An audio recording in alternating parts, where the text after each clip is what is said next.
We're committed to building a world-class public service that's productive, accessible and inclusive to all. The Premier's priority outlines a target of 5.6% government sector roles held by people with disability. That's approximately 10,000 government sector jobs. And it means approximately 2,000 additional people with disability will be working across the sector every year. We want to foster environments where people feel comfortable to talk about their disability and to thrive at work. So inclusion to me is being part of an environment. So each different environment that we function in and participate in a daily basis can be inclusive or exclusive. And I think the key is to always look at what are the exclusive factors for the people in the environment. Absolutely going to echo what Ryan said about you really have to think about the exclusion and how people feel. I think inclusion in its widest sense for me is about having respect for one another and having an open mind,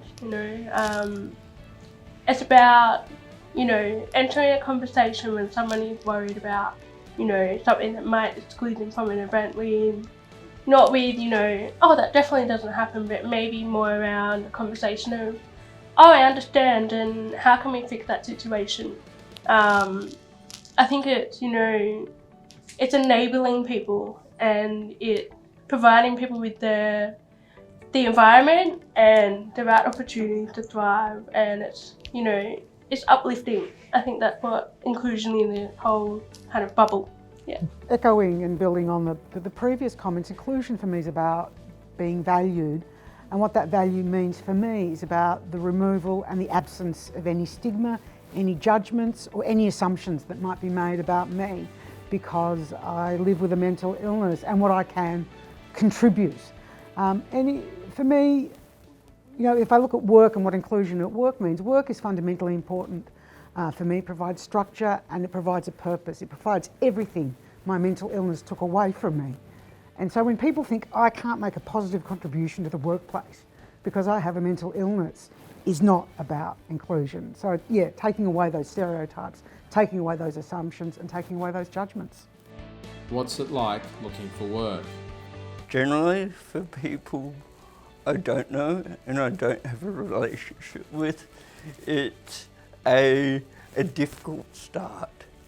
Okay, for people that I do know and I might be transitioning to roles within an organisation or trying to transition, the experience is much more positive. Do you disclose you have a disability when looking for work? It varies as to what point I disclose. As soon as someone calls me, obviously I disclose, not by my right to disclose, but I disclose by saying, hello, Ryan speaking. What have been good experiences? The hiring manager usually says, hi, I'm so-and-so, I'm from X organisation, I'd like to talk to you about a position. And I'm like, great, I've got time now, and straight off the bat, there's no second question around, hello, is Ryan there? I'd like to talk to Ryan. So second guessing that, I'm not the person that I'm presented on paper. So a really good experience is about engagement. And it's engagement in how do we deliver an inclusive recruitment process. What were not so good experiences?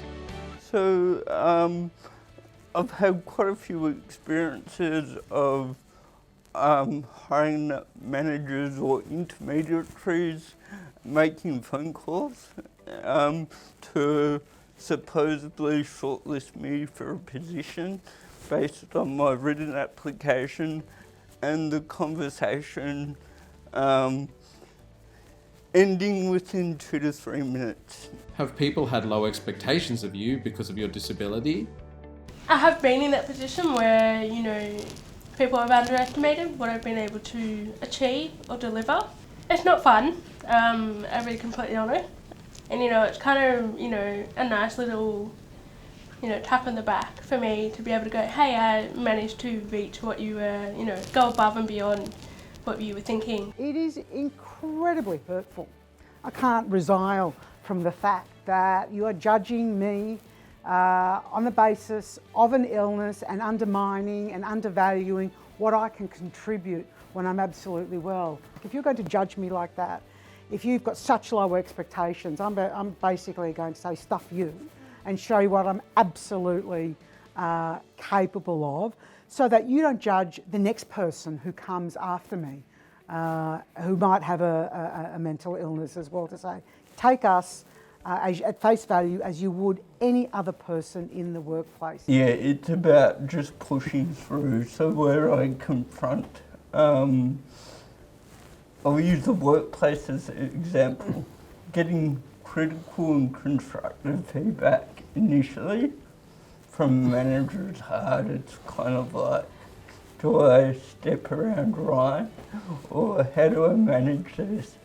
And it gets to a stage where just getting there, how do I improve? How do I, so it's just trying to manage those conversations so they go down the right path. What offends you?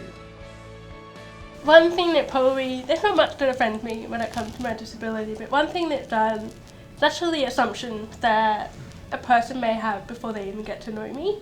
Assumptions about what needs I might have, or what adjustments, might need to take place. I think it's better to come from a place of asking questions as opposed to expecting a person's going to have to tick those 3 boxes before I can make sure that they're comfortable in the workplace. And the other is, you can't place people with hard of hearing or deaf into one box. Unfortunately, we're all very different in how we communicate, and I learn that every single day.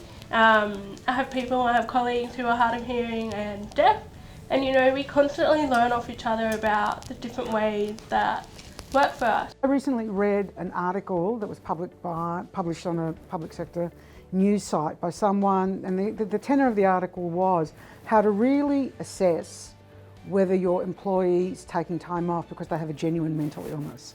And I was utterly offended by that article, because the assumption was, because you have a mental illness, you're going to exploit that and you're going to be a rent seeker and skive out of the workplace. The other thing that I find offensive is language sometimes. I think people have to be very careful about their use of language, about use of words like, oh, that's insane, that's crazy, I'm depressed, when really you're feeling sad. I think part of mental health literacy for me is about using language carefully and appropriately when it comes to mental illness. First of all, not much offends me relating to my disability, but on a personal level. What offends me is the concept that people can't advocate for themselves. I think everyone's got the ability to advocate for themselves. It's just providing that opportunity for people to advocate for themselves. How do you feel about living with a disability? I think for me, it'd be more about what do you experience that you find hard in your everyday life. I think sometimes, we're all kind of people with our own strengths and weaknesses, and I think sometimes we kind of overlook that. I think just a simple acknowledgement of being able to sit in how someone else might be dealing with a situation or how that might look can be important, to just be a bit more empathetic and understanding of someone's situation.